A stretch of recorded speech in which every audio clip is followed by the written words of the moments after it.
শুভ সকাল। আজ মঙ্গলবার 11 মার্চ 2025 খ্রিস্টাব্দ, 26 ফাল্গুন 1431 বঙ্গাব্দ, 10 রমজান 1446 হিজরি।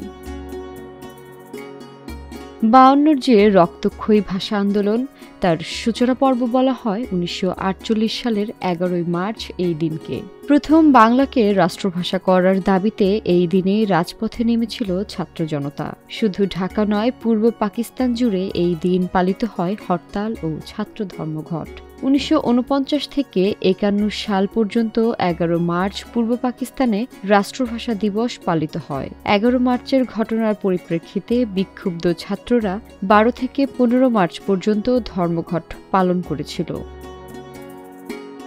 বাংলা সংকেত লিপি বা শর্টহ্যান্ড প্রবর্তনের অগ্রপথিক দ্বিজেন্দ্রনাথ ঠাকুরের জন্মদিন আজ।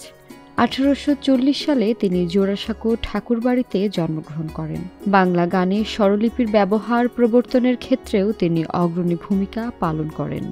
দ্বিজেন্দ্রনাথ ঠাকুর 1884 সাল থেকে সুদীর্ঘ 25 বছর তত্ত্বাবধানী পত্রিকা সম্পাদনা করেন।